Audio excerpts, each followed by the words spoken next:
या खात्याचे मंत्री सुद्धा एक लॉयर आहेत. उत्तम कायद्याचा अभ्यास असल्यामुळे नक्कीच एक चांगलं विधेयक आपण या ठिकाणी घेऊन येतात.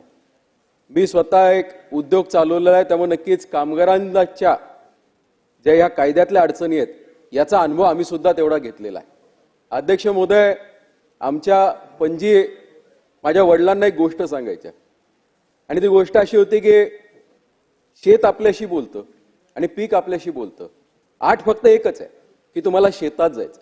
शेतात गेलं की शेताच्या अडचणी त्या पिकाच्या अडचणी कळतात. त्याच पद्धतीने कामगारांच्या अडचणी जर अध्यक्ष महोदय समजून घ्यायच्या असतील तर कामगारांचं नेतृत्व सुद्धा कुठेतरी आपण घेतलं पाहिजे. आज या ठिकाणी बोलत असताना जे माझ्या आधीच्या सदस्यांनी नमूद केलेलं आहे की सेक्शन 14 मध्ये जे आपण दुरुस्त्या करतोय या दुरुस्त्या खरंच खूप महत्वाच्या असणार आहेत. कारण आज ही पॉवर ज्यावेळेस सॅच्युरेटेड होईल, आपण ह्या सगळ्या कायद्याच्या माध्यमातून उद्योग उत्तम पद्धतीने चालले पाहिजेत, उद्योगाला चालना मिळाली पाहिजे. 1 ट्रिलियन इकॉनॉमीकडे आपल्याला महाराष्ट्राला घेऊन जायचंय. हा उद्दिष्ट नक्कीच चांगला आहे आणि हा उद्दिष्ट यशस्वी होण्याच्या दृष्टिकोनातून आपण जो कायदा आणतोय, हा कायदा आणत असताना याची मला थोडीशी शंका अशी वाटते की सेक्शन 14 मध्ये जर आपण हा हटवला की याच्यामध्ये दुरुस्ती केली तर अध्यक्ष महोदय, लॉर्ड ऍक्टनने 1887 साली एक कोट केलं होतं की power tends to corrupt and absolute power corrupts absolutely. त्यामुळे ही परिस्थिती राहिली, आज कायद्यामध्ये कोणताही बदल करायची वेळ आली, कोणताही निर्णय घ्यायची वेळ आली आणि समिती जर स्थापन नसेल, अध्यक्ष महोदय, मुख्यमंत्र्यांनी निवेदन केलं की लवकरात लवकर समिती ही स्थापन होईलच, पण जर समिती स्थापन झाली नाही आणि आपण जर अधिकार संपूर्ण त्या ठिकाणी वरिष्ठ अधिकाऱ्यांना दिले, आज पहा की अनेक नगरपालिका पूर्ण नाहीये, झेडपी त्या ठिकाणी बरखास्त आहेत, सीओनकडे अधिकार आहेत, तेच प्रस्ताव करतात, तेच मान्यता देतात, त्याच्यावरती अंकुश कोणतंही राहिलं नाही. हीच परिस्थिती या कायद्याची सुद्धा झाल्याशिवाय अध्यक्ष महोदय राहणार नाही.